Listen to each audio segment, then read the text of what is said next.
எல்லோருக்கும் வணக்கம். வணக்கம் டாக்டர். இன்னைக்கு எலும்பு தேய்மானம் என சொல்லப்படுகிற ஆஸ்டியோ ஆர்த்ரைட்டிஸை பற்றி டாக்டர் கிட்ட சில கேள்விகளை கேட்டு அதுக்கான பதில்களை நம்ம தெரிஞ்சுக்க போகிறோம். ஹலோ டாக்டர், ஆஸ்டியோ ஆர்த்ரைட்டிஸ்னா அதாவது எலும்பு தேய்மானம்னு சொல்லப்படுகிற ஆஸ்டியோ ஆர்த்ரைட்டிஸை பற்றி சில விளக்கங்களை சொல்லுங்கள். எல்லாருக்கும் வணக்கம். என் பேர் டாக்டர் ராகுல். நான் எலும்பு டாக்டர். ஆஸ்டியோ ஆர்த்ரைட்டிஸ் அதாவது எலும்பு தேய்மானம் அப்படிங்கிறது என்னன்னா, நம்ம எலும்புக்கு நடுவில் இருக்கக்கூடிய கார்டிலேஜ் அப்படின்னு சொல்லுவோம், குருத்தெலும்பு, அதாவது ஜவ்வுன்னு நம்ம சொல்லுவோம். அது வயசாகிறதுனால தேயறதுனால அதோடைய கார்டிலேஜ் தேய்மானம் ஆகிறதுக்கு பேர் தான் நம்ம ஆஸ்டியோ ஆர்த்ரைட்டிஸ், அதாவது எலும்பு தேய்மானம் அப்படின்னு நம்ம சொல்லுவோம். ஓகே, இன்னொரு டைம் கூட நம்ம கேள்விப்பட்டிருக்கோம் டாக்டர், அதாவது ஆஸ்டியோபோரோசிஸ்னு கூட நம்ம கேள்விப்படுறோம். அதாவது ஆஸ்டியோபோரோசிஸும் ஆஸ்டியோ ஆர்த்ரைட்டிஸும் ரெண்டும் ஒன்றுங்களா? Very good question. ஆஸ்டியோ ஆர்த்ரைட்டிஸ்ங்கிறது எலும்பு தேய்மானம், ஆஸ்டியோபோரோசிஸ்ங்கிறது எலும்பு வீக் ஆகிறது. அதுக்கு பேர் தான் ஆஸ்டியோபோரோசிஸ். ரெண்டுமே வேற வேற. ஆஸ்டியோபோரோசிஸ் வேற, ஆஸ்டியோ ஆர்த்ரைட்டிஸ் வேற. ஆஸ்டியோ ஆர்த்ரைட்டிஸை பற்றி இது ஒரு வியாதிகளா இருக்கா, நம்ம பயப்படணும்? நம்ம வியாதியான்னு கேட்டா இது ஏஜ் ஆகிறதுனால யூஸ்வலா தேய்மானம் ஆகுது. அது வியாதின்னு சொல்லி முத்திரை கொடுத்த முடியாது. But it can be treated. It can be treated in such a way that they can go to its back normal position. Okay. Osteoarthritis எந்தெந்த பகுதிகள், அதாவது நம்முடைய மனிதனோட உடம்புல எந்தெந்த எலும்புகள்ல இதெல்லாம் ஏற்படும்? எந்த எலும்பு எந்த ஜாயிண்ட்ல வேணா வருங்க. யூஸ்வலா ஜாயிண்ட் அஃபெக்ட் பண்ணக்கூடியது ஆர்த்ரைட்டிஸ்ங்கிறது. யூஸ்வலா மோஸ்ட் காமன் நீ ஜாயிண்ட்ல வரும், ஹிப் ஜாயிண்ட்ல வரும், ஆங்கிள்ல வரும், ஷோல்டர் ஜாயிண்ட், எல்போ, ரிஸ்ட், எல்லா ஜாயிண்ட்லையும் வரும். பட் மோஸ்ட் காமனாக இந்தியன் சினாரியோஸ், நம்ம இந்தியன் டாய்லெட் யூஸ் பண்ணுறதுனால knees are most commonly affected. Western கண்ட்ரீஸில் ஹிப் ஜாயிண்ட் மோஸ்ட் காமனாக. ஓகே, ஆஸ்டியோ ஆர்த்ரைட்டிஸ் வந்துச்சுன்னா என்னென்ன தொந்தரவுகளெல்லாம் நமக்கு ஏற்படுத்துங்க? மோஸ்ட் காமனாக நீ சொல்கிறதுனால பேஷண்ட்டுக்கு நீ மூட்டு வலி, அதாவது நீ பெயின் இருக்குங்க. நீ பெயினுங்கிறது எப்படி ஆரம்பிக்குன்னா கொஞ்சம் கொஞ்சமாக அதிகமாக ஆரம்பிக்கும். அந்த வலி காலையில் எந்திரிக்கிறப்ப ஜாஸ்தியாக இருக்கும், எந்திரிக்க கூட முடியாது, அவங்கள ஸ்டிஃபாக இருக்கும். அரை மணி நேரம் பெட்டில் படுத்ததுக்கு அப்புறம் தான் எந்திரிக்கிற மாதிரி இருக்கும். டக்குன்னு வலி டக்குன்னு எந்திரிச்சு நடக்க முடியாது. வலியோட வீக்கமும் இருக்கும் இனிஷியல் ஸ்டேஜில். ஸ்டேஜ் ப்ரோக்ரஸ் ஆக ஸ்டிஃப்னஸ் ஆகும், நீ ஜாயிண்டோட மூமெண்ட் கம்மியாகும். ரொம்ப ஸ்டேஜ் ஜாஸ்தி போகிறப்ப கால் பெண்ட் ஆகுறது, கால் ஒரு பக்கமாக வளையிறது, முன்பக்கம் பின்பக்கம் ரெண்டுமா வளையக்கூடிய ஸ்டேஜுக்கு கொண்டு போகும். எலும்பு தேய்மானம் ஏற்படுச்சுன்னா இது எப்படி கண்டுபிடிக்கிறது? நம்ம கிளினிக்கலாக பேஷண்ட்டோட கம்ப்ளைண்ட் வச்சு சொல்லுவோம். யூஸ்வலாக எலும்பு தேய்மானம் ஏன் வருதுன்னா, வெயிட் அதிகமாக இருக்கிறது, ஓவர் வெயிட், பிஎம்ஐ ஜாஸ்தி இருக்கவங்களுக்கு அவங்க பாடியோட வெயிட்டை எடுத்துட்டு அந்த ஜாயிண்ட் இட் கான்ட் மேனேஜ், அந்த ஸ்டேஜில் இருக்கவங்களுக்கு காமனாக வரும். அதுக்கப்புறம் போஸ்ட் ட்ரோமேட்டிக் ஆர்த்ரைட்டிஸ், அதாவது எலும்பு உடஞ்சதுக்கு அப்புறம் அந்த எலும்பு தேய்மானம் ஆகுது. சில கண்டிஷன்ஸில் ஏசியல் இன்ஜுரி, உள்ள ஜவ்வு கட் ஆனால் கூட தேய்மானம் ஆகும்.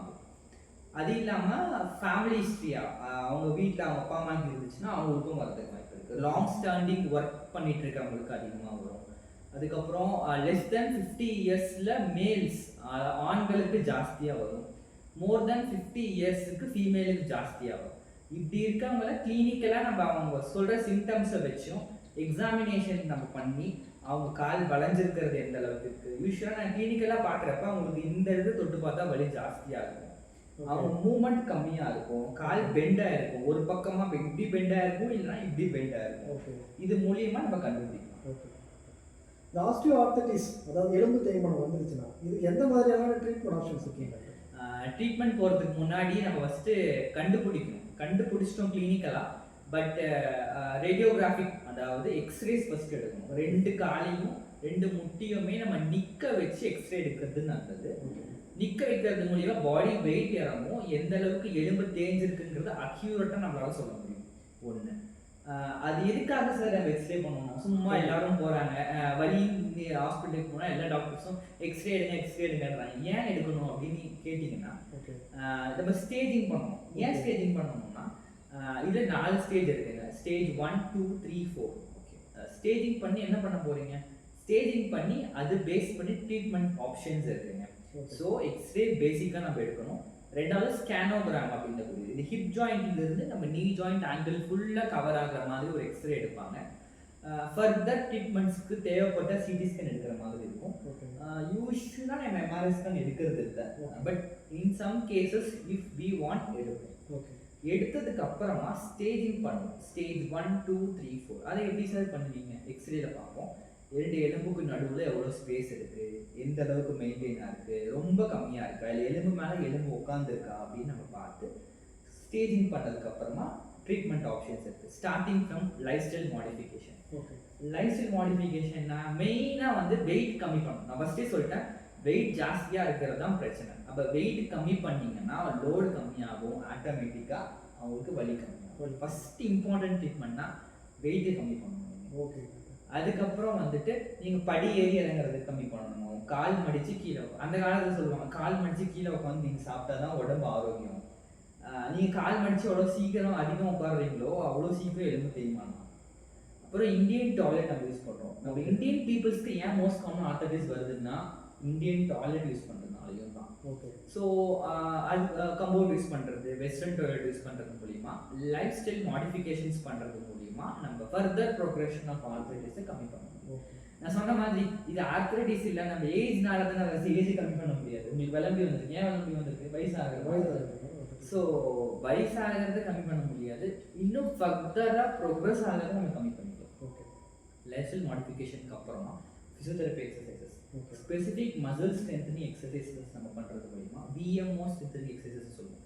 இங்கே இருக்க தசல் நம்ம ஸ்ட்ரென்த் பண்ணுறது மூலிமா, இந்த லோடு ஜாயிண்ட்டுக்கு ஒரு லோடு நம்ம கம்மி பண்ணுறது மூலிமா அவங்களுக்கு வலி நம்ம கம்மி பண்ண முடியும். ஓகே. ஃபிசியோதெரப்பி பண்ணலாம்.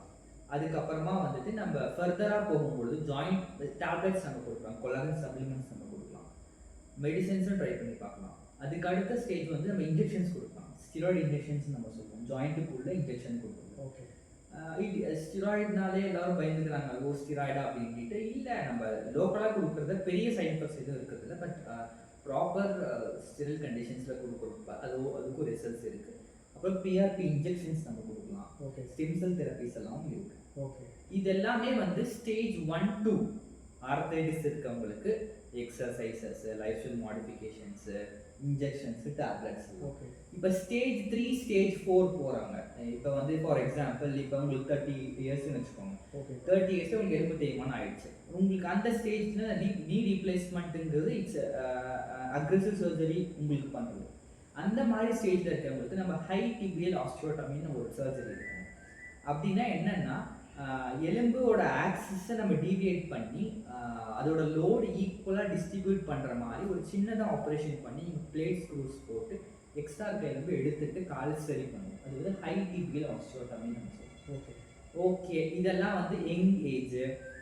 ஸ்டேஜ் 2, 3ல இருக்கவங்களுக்கு பண்ணக்கூடியது. ஸ்டேஜ் 4 அதாவது எலும்பு மேலே எலும்பு உட்காந்துருச்சு, எலும்பு ஃபுல்லாக டேமேஜ் ஆகிடுச்சு, என்னால் நிற்க முடியல, நடக்க முடியல, எனக்கு டே டு டே ஆக்டிவிட்டீஸ் பண்ண முடியல, என் வாக்கிங் டிஸ்டன்ஸ் கம்மி ஆயிடுச்சு, என்னால் இந்த மாதிரி சோஷியலைஸ் பண்ண முடியலங்கிறவங்களுக்கு டோட்டல் நீ ரீப்ளேஸ்மெண்ட், அதாவது எலும்பு மாற்று அறுவை சிகிச்சை அப்படிங்கக்கூடிய சர்ஜரி பண்ணுறது மூலிமா நீ ஜாயிண்ட்டுக்கு, அதே மாதிரி எல்லா ஜாயிண்ட்ஸுக்குமே ankle joint, elbow joint, shoulder joint, எல்லா ஜாயிண்ட்டுக்குமே ரீப்ளேஸ்மெண்ட் சர்ஜரிஸ் இருக்குது.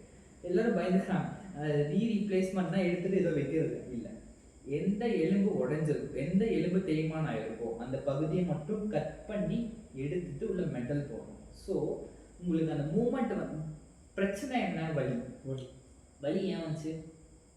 தேய்மானம். அப்போ தேய்மானம் ஆயிருக்க பகுதியை எடுத்துட்டு உள்ள மெட்டல் போட்டோம்னா அந்த மெட்டலில் மூமெண்ட் நடக்கும். ஸோ அவங்களுக்கு எலும்பு தேய்மானத்தினால வந்த வலி 100% சரியாகும், கரெக்டாக பண்ணுவாங்க. End stage 4க்கு knee replacement surgery for the நீ ஆர்த்ரைட்டிஸ்ங்கிறது அட்வைசபிள். ஜென்ரலாகவே எலும்பு தேய்மானமே ஒரு பயம் வருதுங்க. உங்கள்கிட்ட பேசுறது மூலிமா வந்துட்டு இது வந்து ஒரு ட்ரீட்டபிள், அதாவது பார்த்திங்கன்னா வந்து இது வந்து ஒரு சரி செய்யக்கூடிய ஒரு பிரச்சனையாக தான் வந்து இப்போ வந்து கடைசியில் நாங்கள் தெரிஞ்சுக்கிட்டோம். அதுதான் கன்க்ளூஷன் என்னென்னா, எல்லோரும் எக்ஸசைஸ் பண்ணுங்கள், ஃபிசியோதெரப்பி எக்ஸசைசஸ். எங்கேயும் வெளியே போய் நீங்கள் பண்ணணும்னு அவசியம் இல்லை. வீட்லேயே இருந்து நீ ஸ்ட்ரென்தனிங் எக்ஸசைஸ் பண்ணுங்கள், லைஃப் ஸ்டைல் மாடிஃபிகேஷன் பண்ணிக்கோங்க. ஆர்த்ரைட்டிஸ் வந்துருச்சுன்னு பயப்பட வேண்டாம், சரி பண்ணக்கூடிய விஷயம் தான். தேங்க்யூ.